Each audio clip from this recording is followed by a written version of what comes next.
Agora você pode fazer parte do clube de membros do Spurgeon TV. Esses são e-books já disponibilizados para os membros do canal. Todos os dias, novos e-books são adicionados junto com outros benefícios que só os membros têm. Sendo um membro, você passa a ajudar no crescimento desse ministério, tanto na quantidade do que podemos publicar, como na qualidade do material. Nosso propósito é, juntos, atingirmos o maior número de pessoas com solo escritura. Seja um membro do Spurgeon TV.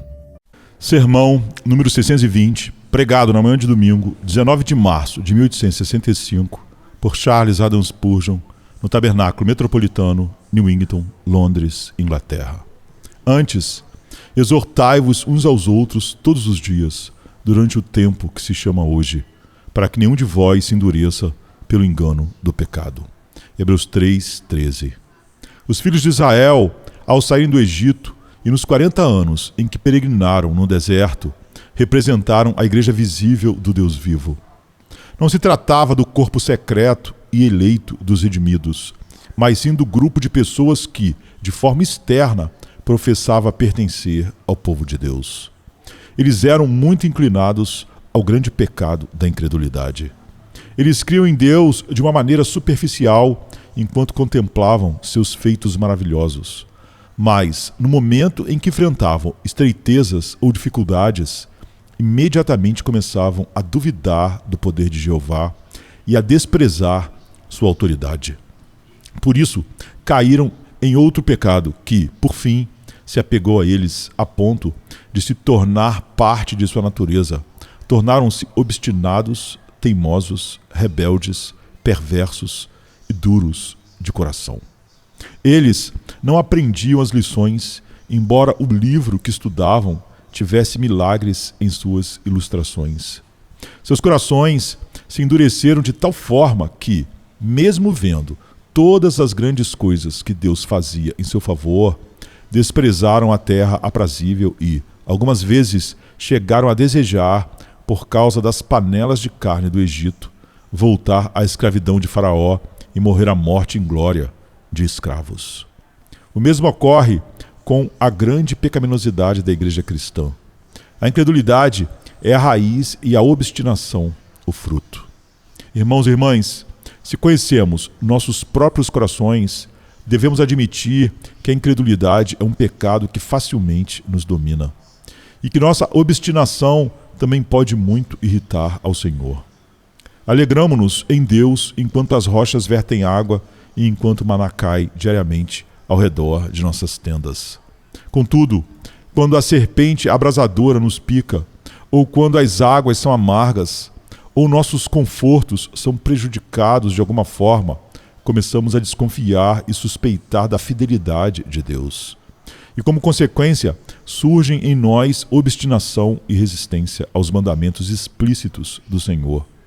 Pois, segundo o nosso julgamento, tomado pela incredulidade, a obediência poderia nos trazer problemas, enquanto a desobediência talvez nos proporcionasse um caminho mais suave. Ah, que não fosse tão verdadeira a triste realidade de que o povo de Deus está sujeito a cair nos piores pecados. O próprio Egito não produziu pecados piores do que aqueles que provocaram a ira do Senhor no acampamento de Israel. E ainda hoje, a igreja contém pessoas que a contaminam com todos os tipos de pecados típicos do mundo. Não quero sugerir que a igreja de Deus não seja infinitamente melhor em caráter do que o mundo. Deus me livre de difamar a noiva de Cristo, que supera as tendas escuras de Quedar tanto quanto as cortinas de Salomão superam as tendas manchadas de fuligem. Mas quem ousaria negar que, aqui e ali, podem ser encontrados exemplos dos piores pecados até mesmo entre os melhores cristãos. Da mesma forma que, no jardim mais bem cuidado, surgem esporadicamente ervas daninhas das mais perniciosas. Não que as ervas daninhas consigam sufocar todo o jardim e matar as flores, mas o fato de elas brotarem enquanto os homens dormem mostra como o solo é, além de demonstrar claramente que, apesar de o jardim ser bem diferente do terreno baldio ao lado, ele não difere em sua natureza. Toda a sua vantagem vem do cultivo do lavrador. Assim também, os santos devem toda a sua superioridade sobre o pior dos pecadores ao cuidado guardião e à graça onipotente do grande amante das almas. Parece, queridos amigos, que é realmente necessário advertir o povo de Deus, embora este já tenha recebido a nova natureza e participado da adoção, a não se endurecer de coração pelo engano do pecado. E há um meio providenciado para manter os santos a salvo dessa grande maldade. Exortai-vos uns aos outros diariamente, para que nenhum de vós se endureça pelo engano do pecado. É sobre isso que conversaremos hoje. Primeiro, vamos falar um pouco sobre o efeito endurecedor do pecado no ser humano, seja ele santo ou pecador. Depois, mostraremos a força peculiar que faz o pecado endurecer, ou seja, seu caráter enganoso. Em seguida, consideraremos o remédio que devemos aplicar aos outros. Exortai-vos uns aos outros diariamente. Mas o que faremos se o mal também estiver em nós? Então precisaremos dizer algumas palavras sobre o que fazer por nós mesmos, caso venhamos a perceber que o nosso espírito está se tornando insensível e que, lamento dizer, pode ser verdade em relação a alguns de nós. Primeiro, o caráter endurecedor do pecado. Essa é uma questão confirmada pela experiência.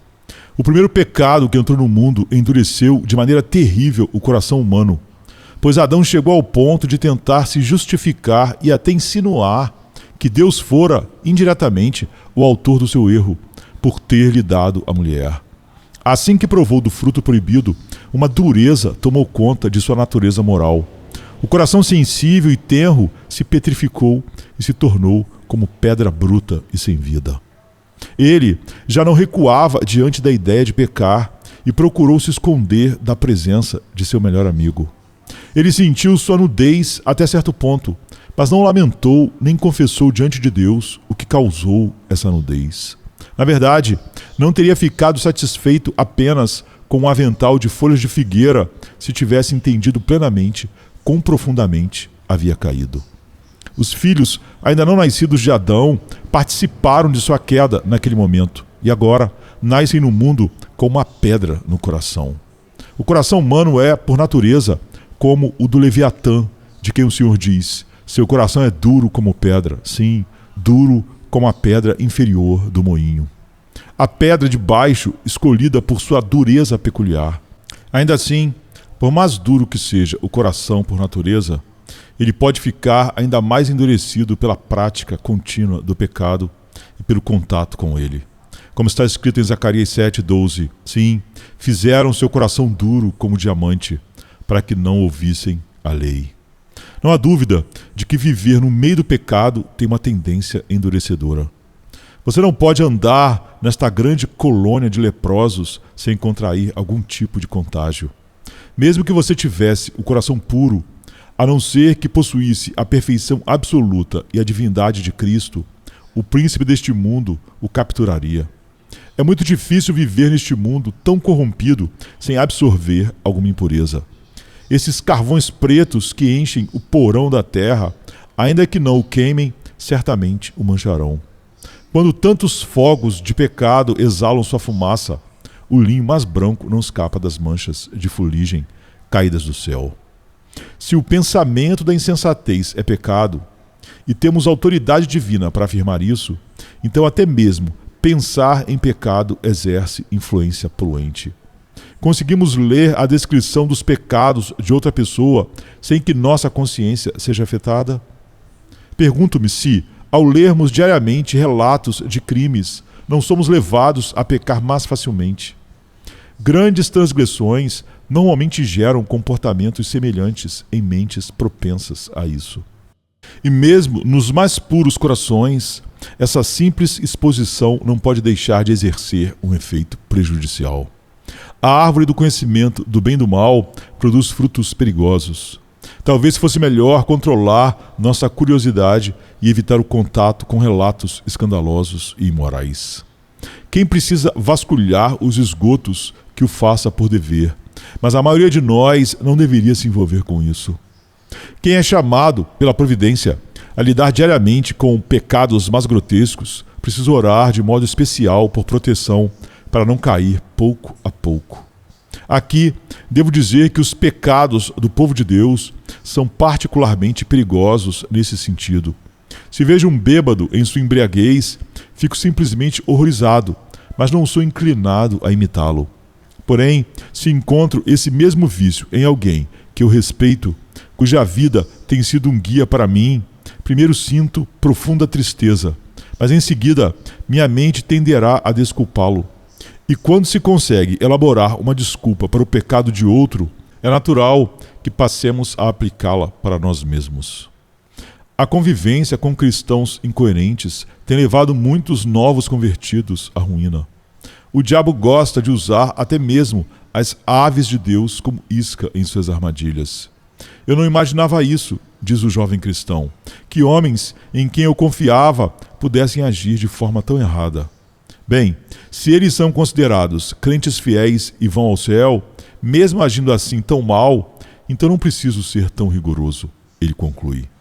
E dessa forma, por meio de um raciocínio que o pecado torna tão fácil quanto somar números num ábaco, a pessoa chega à conclusão de que talvez o que ela evitava por achar que era pecado não fosse, de fato, tão errado assim. Então mergulha na prática, sem restrições, e pouco a pouco chega ao nível deste mundo mau. O homem que manuseia ferramentas afiadas está sujeito a cortar os dedos. E isso não acontece menos porque as lâminas sejam de boa qualidade. Portando-nos entre os homens, é preciso cautela, como alguém que anda descalço em terreno cheio de espinhos, para não nos ferirmos gravemente. Receio que até mesmo a pregação contra o pecado possa ter um efeito prejudicial ao pregador, caso ele não vigie. Reconheço, meus irmãos, que nós, que abordamos esses temas frequentemente, corremos o risco de tratá-los como mera obrigação profissional, em vez de aplicar o alerta a nós mesmos, o que pode, aos poucos, minimizar nosso horror diante do mal. Da mesma forma que jovens médicos acabam se acostumando às salas de dissecação. Em nosso ministério inicial, quando víamos a hipocrisia e a incoerência, nosso desejo era quase morrer de desgosto. Mas com o passar do tempo, corremos o risco de considerar esses terríveis pecados como algo comum. Mundanismo, amor ao dinheiro e carnalidade nos chocavam muito no início de nossa obra. E é sinal de alarme se, hoje, não nos afetam como antes. Sim, até mesmo os ministros de Deus podem sentir esse efeito endurecedor do pecado. Sinto diariamente que a atmosfera da terra tem tanto poder de endurecer meu coração quanto de solidificar o reboco de uma parede em uma noite gelada. E se não for a constante renovação do Espírito Santo, se não permanecer continuamente aos pés da cruz, contemplando o quanto o pecado é terrível, refletido nas letras de sangue dos sofrimentos do meu Salvador, posso ficar tão insensível quanto a maioria dos que apenas se declaram cristãos. Não tenho como aprofundar todos os aspectos disso, mas vejamos o processo gradual de endurecimento de consciência que pode acontecer, em parte até mesmo, a um verdadeiro cristão, mas que em todo o seu alcance ocorre em quem não tem a vida divina genuinamente. Entenda que o endurecimento de uma consciência tenra é um processo contínuo, parecido com a formação de gelo em um lago em uma noite de frio.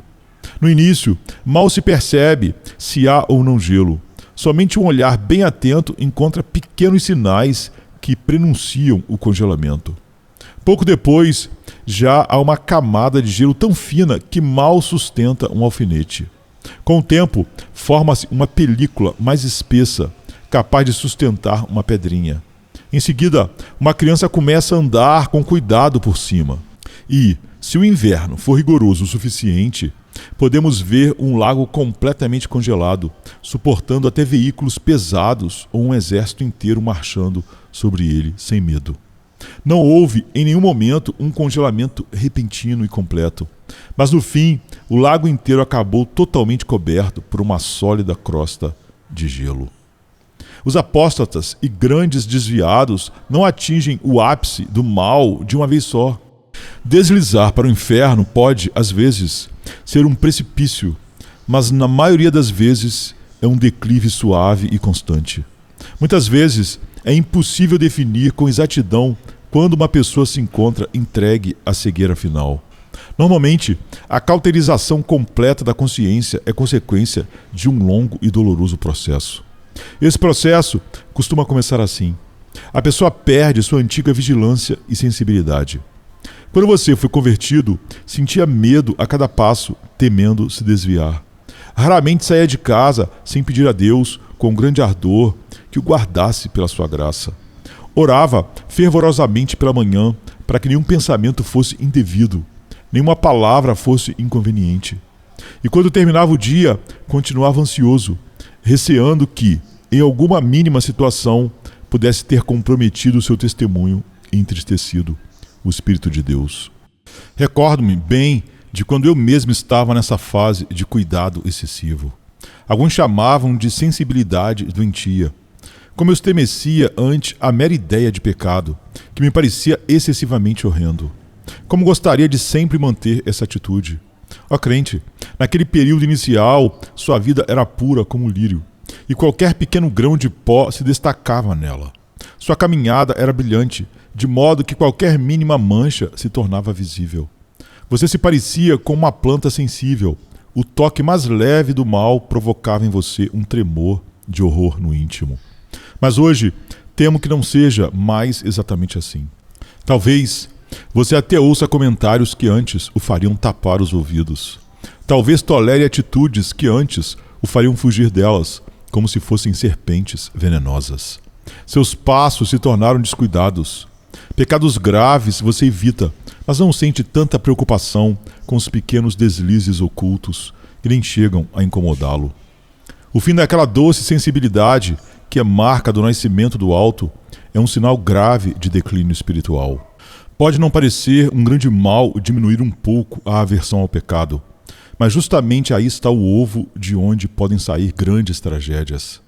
Que essas palavras de repreensão do Salvador no Apocalipse ecoem nos ouvidos do irmão a quem Deus designou esta mensagem. Tem, porém, contra ti que abandonaste o teu primeiro amor. O próximo sinal preocupante de um coração em endurecimento é a negligência ou frouxidão nos deveres de devoção pessoal, sem que isso cause grande desconforto. Talvez a oração diária fique cada vez mais curta ou até se torne irregular. Quem sabe o momento de leitura da palavra de Deus seja comprometido por tarefas, prazeres ou pior, fique continuamente esquecido. Talvez, a princípio, tenha acontecido um episódio em que você não pôde cumprir seu tempo de leitura e oração, mas sentiu no coração o desejo de compensar depois, ficando angustiado como alguém que perdeu uma refeição e, por isso, se alimenta mais no momento seguinte. Agora, porém, alguns membros na igreja mal buscam uma desculpa para a negligência dos deveres espirituais. Quão frívolos são os argumentos que tentam justificar a ausência no quarto de oração. Que o tempo não usado na leitura bíblica o acuse diante de Deus, você que se diz crente, mas cujos atos o contradizem. Meu irmão, permito-me encorajá-lo a acordar de sua sonolência mortal e expulsar esse torpor maligno. Outro sinal desse embrutecimento é que o afastar do Salvador não causa mais aquela dor aguda e profunda que outrora causava. Minha alma se lembra do período em que caminhava sob a luz intensa do amor de Jesus e tremeria só de imaginar que ele escondesse o rosto. Naquele tempo, eu podia cantar: tua face iluminada pode alegrar a prisão onde vivo. Se estás aqui, é paraíso. Se te afastas, é inferno. Às vezes, eu andava em trevas e não via luz alguma. Confesso, para minha vergonha e angústia, que em algumas ocasiões quase não me importei com isso. Como a noiva de Cântico dos Cânticos, que ama profundamente seu esposo, mas é tão tola a ponto de deixá-lo e depois não se aflige com a saudade. Se vocês realmente amam o Salvador, não suportarão a ideia de estarem distantes dele. O filho que ama o pai não tolera vê-lo contrariado. Só um olhar severo, um pequeno gesto de reprovação já o fere profundamente. Uma palavra de correção pode cortar-lhe o coração. Os bons filhos tremem só de pensar em magoar seu pai tão carinhoso, pois sua felicidade é ver o sorriso dele. Ah, irmãos, eu era assim. Bastava um versículo de advertência, uma correção ou o menor toque da disciplina para que eu fosse correndo ao Pai perguntar: por que estás contendendo comigo? É assim com vocês agora? Será que alguns de nós se contentam em seguir a Jesus de longe? Já não nos inquietamos em vagar longe de sua casa? Será possível que estejamos conformados em ter nossa comunhão suspensa com Cristo, sem que nosso espírito se alarme? Se sim, ó meu amado irmão, permita-me, com ternura, mas com firmeza, avisá-lo de que é um forte indício de dureza de coração permitir-se viver sem sentir falta da presença atual do Salvador. Além disso, quando a alma chega a esse estado de endurecimento, é provável que o pecado não mais provoque tristeza como antes. Irmão, você se lembra de quando pecou e chorou amargamente diante de Deus? Passou talvez uma noite inteira acordado, inconsolável. Nem mesmo as promessas preciosas podiam tranquilizá-lo, pois clamava: envergonhei o Senhor que me comprou, fui infiel ao meu compromisso e ao amor de Jesus. O peso da consciência perseguia você no dia seguinte e não passava com o tempo. Só quando o Salvador, em sua terna misericórdia, aplicava o seu precioso sangue a você, sua alma então encontrava descanso. Talvez, ultimamente, você tenha cometido algo bem pior do que naquela ocasião, mas seu sofrimento, se houve, foi bem menor. Sua vida é mais impura do que antes, mas você não fica tão perturbado. E algum espírito maligno sussurra: paz, paz, quando não há paz. O Dr. Preston conta a história de um cristão que foi encontrado embriagado. Ele ficou arrasado de remorso, mas o diabo lhe disse: faça de novo, pois se o fizer mais uma vez, não sentirá mais esse peso de culpa. Infelizmente, ele cedeu, e daquele momento em diante, nunca mais sentiu nenhuma tristeza pela embriaguez. Viveu e morreu um bêbado inveterado, embora no passado tivesse sido tido em alta conta como crente. Cuidado, portanto, com o segundo pecado, caso já tenha caído uma vez. Esse segundo passo pode deixá-lo insensível e sem arrependimento, pois o hábito o aprisionará como uma rede de ferro, arrastando-o junto com todos os outros hipócritas para as profundezas do inferno. É um triste sinal de endurecimento quando falamos levianamente do pecado, inventamos justificativas para ele ou até fazemos piada a seu respeito. Quando vemos nos outros sem sentir dor e em nós mesmos sem sentir vergonha. O passo seguinte nessa descida em espiral até a ruína é que o pecado, por causar pouca ou nenhuma dor, passa a ser cometido mais livremente. Da primeira vez, a pessoa tropeçou. Na segunda, cai deliberadamente. No início, foi apanhada em uma cilada, mas depois, ela mesma procura a armadilha e corre atrás do pecado. Antes, era uma vítima. Agora, entrega-se voluntariamente. Primeiro, ela bebe por acidente ou por pressão. Depois, bebe de bom grado, como alguém que se diverte numa festa. Primeiramente, deu apenas um pequeno gole. Depois, como um boi, bebe por baldes. Em princípio, tinha apenas uma faísca de pecado no peito. Agora, carrega um braseiro e se diverte com isso. Talvez ela ainda não se atreva a pecar abertamente na frente de todos, preferindo esconder suas iniquidades. Bebe em casa para que ninguém a chame de bêbada. Entrega-se a desejos pecaminosos em segredo, camuflando todos os rastros. Talvez roube nos negócios, mas de modo tão sofisticado que ninguém percebe. Talvez nem mesmo os livros de contabilidade, tornando-se, na prática, um ladrão grosseiro, mas ainda com reputação de honestidade. É possível que alguns filhos de Deus cheguem, por um período, a ficar num estado tão baixo, mas é muito mais provável que, no caso da maioria, sejam apenas falsos crentes. Oro para que Deus nos livre de provar por experiência o quão próximo um herdeiro do céu pode se parecer com um filho da ira. Depois disso, há um endurecimento ainda maior. A pessoa passa a rejeitar exortações. Ela tem vivido por tanto tempo em pecado e, ao mesmo tempo, mantém sua reputação na igreja que, se você tentar corrigi-la, ela reagirá com rispidez, enxergando tal ação como ofensa pessoal.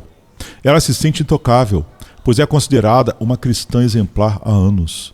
Você talvez pregue contra o pecado em público e ela até elogie o sermão, desde que você não a confronte diretamente. Se alguém, porém, tiver a coragem de exortá-la em particular, ela considerará aquilo um ultraje. Fique atento, se esse processo de endurecimento prosseguir, chegará o dia em que a palavra de Deus já não surtirá efeito algum naquela pessoa. Ler a Bíblia ou ouvi-la já não provocará qualquer arrependimento. Pelo contrário, ela vê as passagens bíblicas como canções de ninar. E, embalada pela falsa paz, continua a dormir, mesmo sob as ameaças da ira divina. Você pergunta, um filho de Deus pode chegar a esse ponto? Eu acredito que não integralmente. Mas alguns cristãos podem se aproximar disso perigosamente, enquanto os meros professos de fé realmente são capazes de chegar ao estado mais extremo. De fato, há falsos crentes que dormem tranquilamente à beira do abismo do inferno e ainda sonham com o céu, mesmo com a condenação pairando sobre eles. Temo que alguns presentes aqui estejam tão acostumados a ouvir o Evangelho, sem realmente crer nele, que se tornaram praticamente insensíveis. A palavra já não os afeta. Eles a conhecem, mas não a amam. Se eu pudesse descrever com precisão o caráter deles, eles não reconheceriam. Se pregarmos contra a hipocrisia, o hipócrita comenta, excelente, muito bem. Se denunciarmos o pecado secreto, o pecador oculto sente uma pontada, mas logo esquece e diz, ótimo sermão. Suas consciências se tornaram tão endurecidas pelo engano do pecado que só mesmo um milagre divino poderá quebrá-las. Ainda assim, não quero dizer que devam abandonar os meios de graça. Não, pois com Deus nada é impossível. A graça soberana ainda pode agir, e aquele que tem poder para curar pode, em majestade amorosa, falar ao coração de pedra e fazê-lo jorrar rios de arrependimento, como no antigo milagre da rocha que verteu água no deserto. 2. A força peculiar pela qual o pecado endurece o coração. É pelo seu engano. O coração é enganoso e o pecado é enganoso. Quando esses dois se unem, não admira que o homem, como pomba sem senso, seja facilmente capturado na rede. Uma das primeiras artimanhas do pecado para iludir o cristão é sussurrar. Viu? Nada de mal lhe aconteceu. Ninguém descobriu, não chegou ao conhecimento dos líderes da igreja. Ninguém fala disso. Na verdade, ninguém ficou sabendo. Então você pode continuar se divertindo.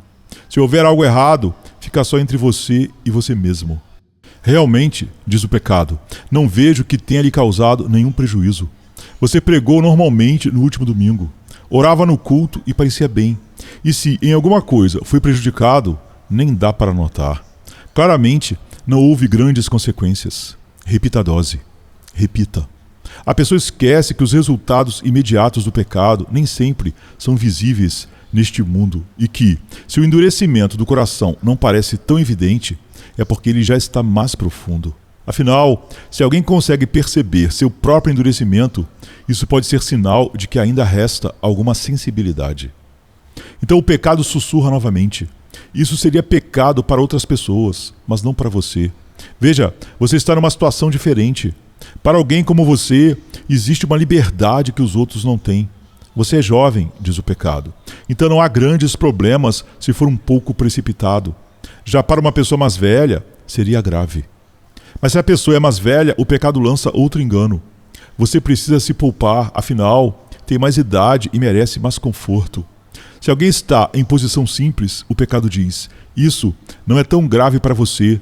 Seria grave se fosse um diácono ou outro líder.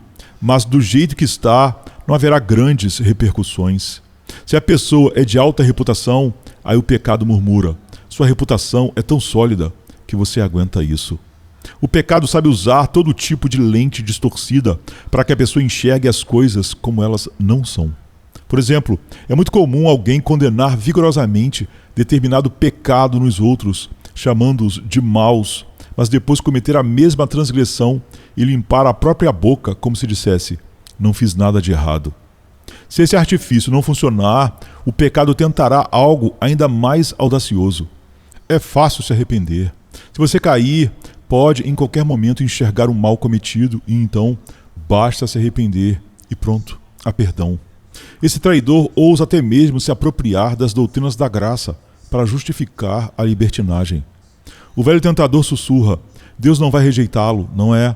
Ele jamais abandona seu povo. Ele pode rapidamente encher você novamente de bênçãos e restaurá-lo, mesmo que tenha caído tão fundo.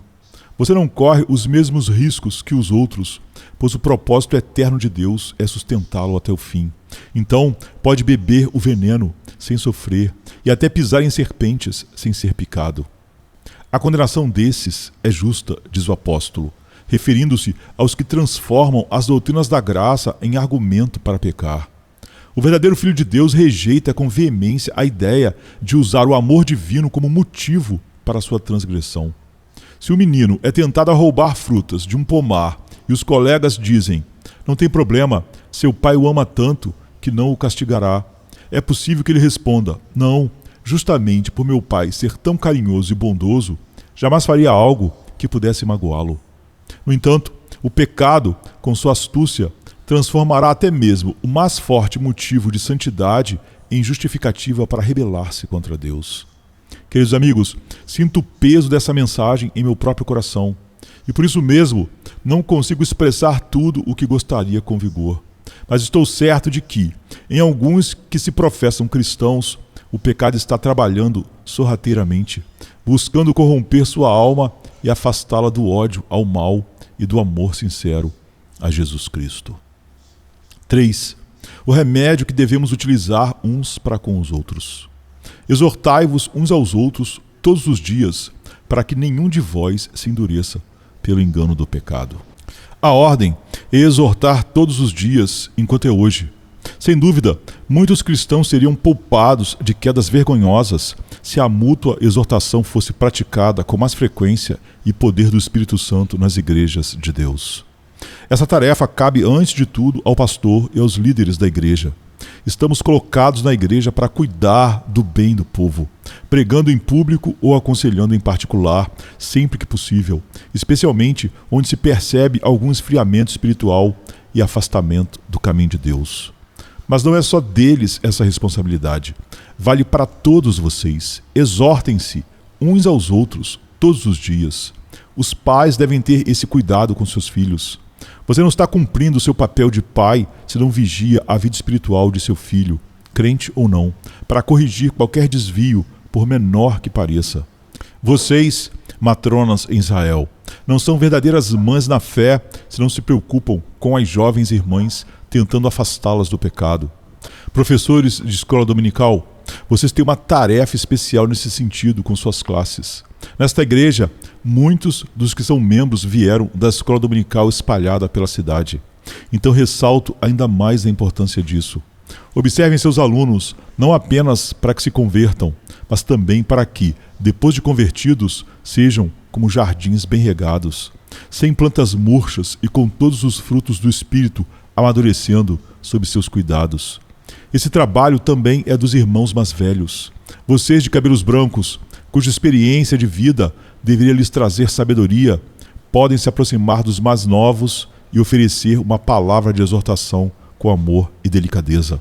Vocês podem falar de um jeito que nós, mais jovens, não conseguimos, pois podem testemunhar do que já provaram e vivenciaram.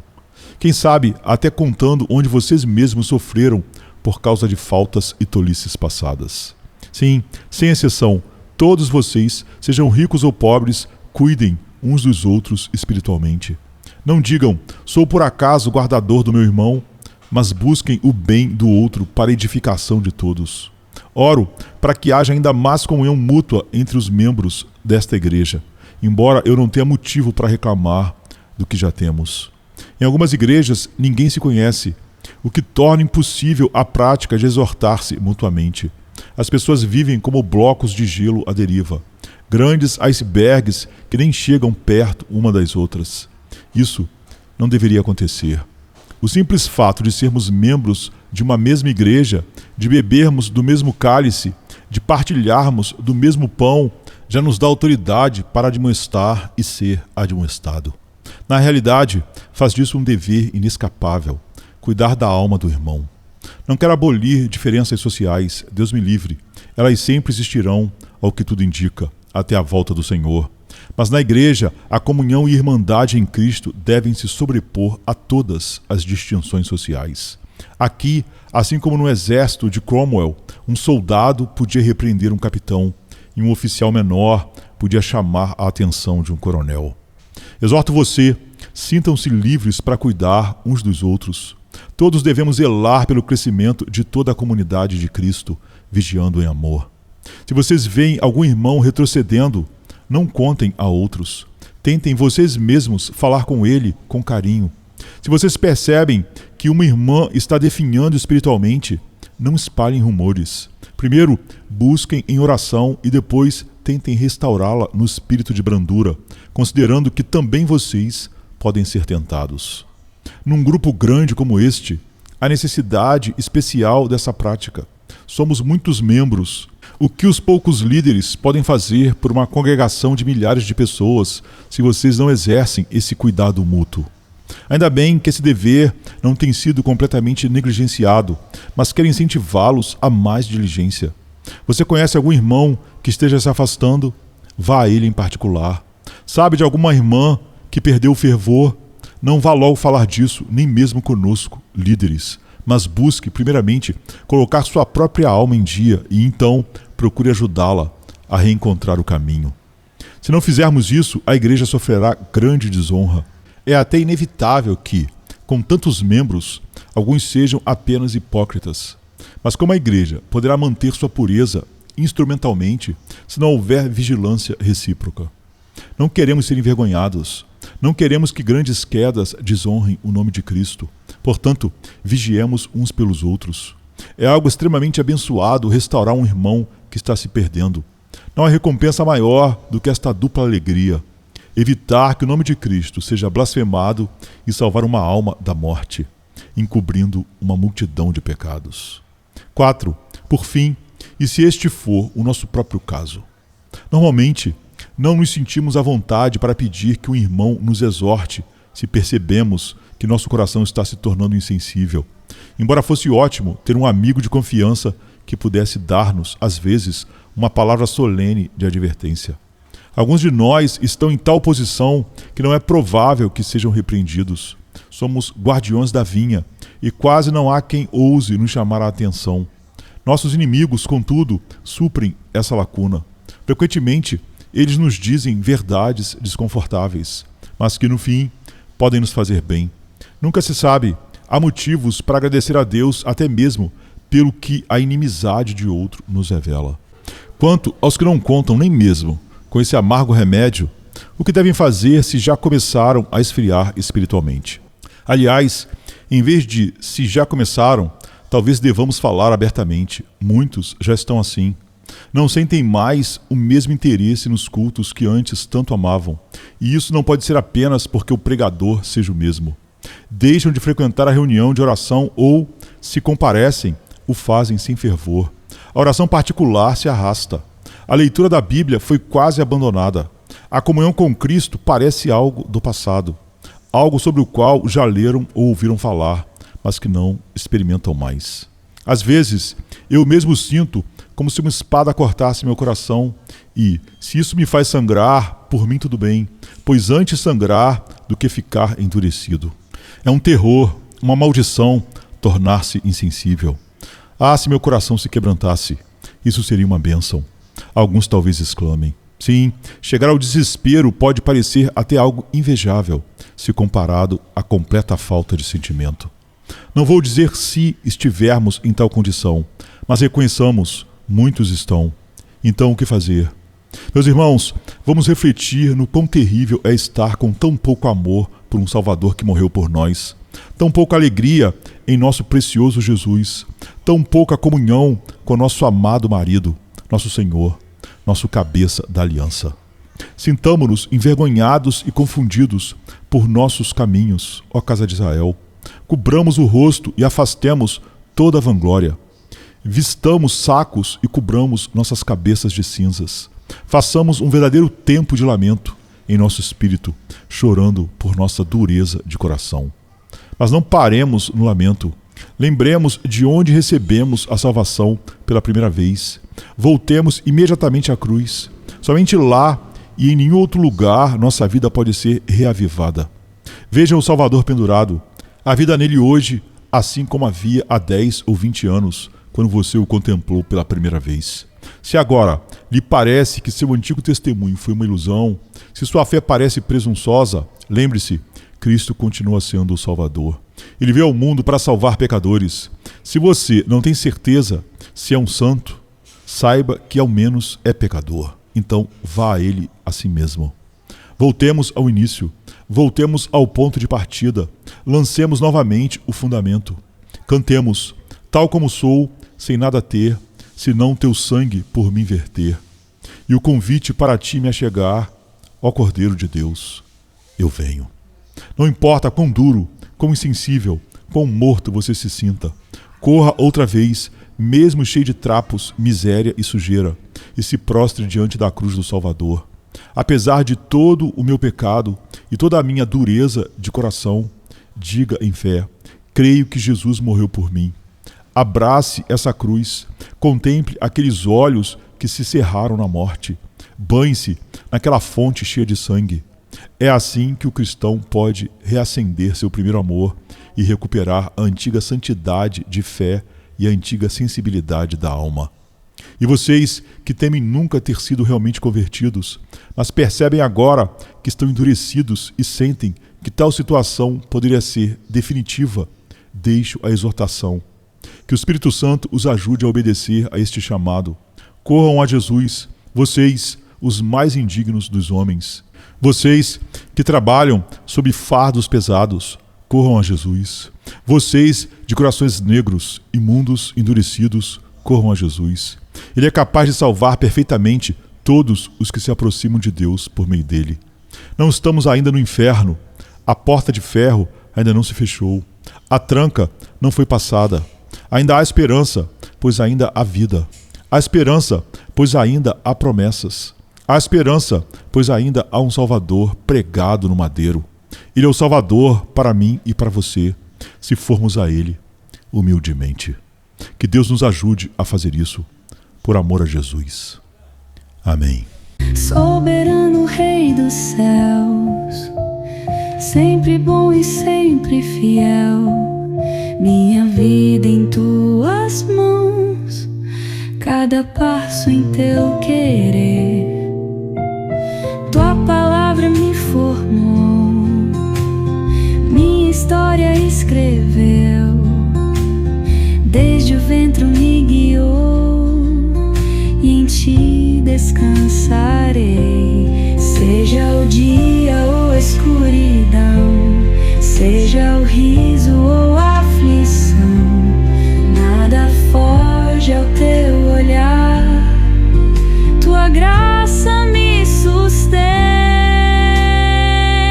És meu abrigo, meu refúgio, em teu amor eu me entrego. Cada tempo, cada instante está firmado em ti, Senhor.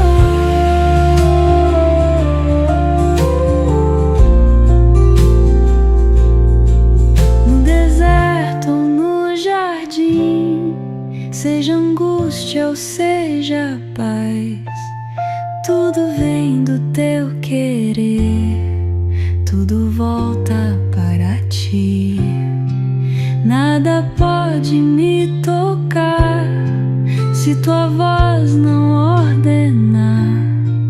Meu destino é teu, Senhor, e em ti vou descansar. És meu abrigo, meu refúgio, em teu amor eu me entrego. Cada tempo, cada instante está firmado em ti, Senhor.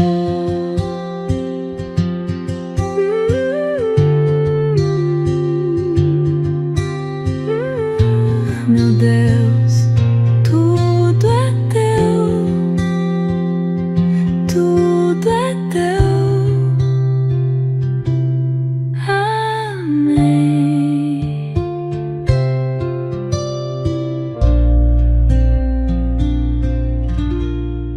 Nada pode me tocar se tua voz não ordenar.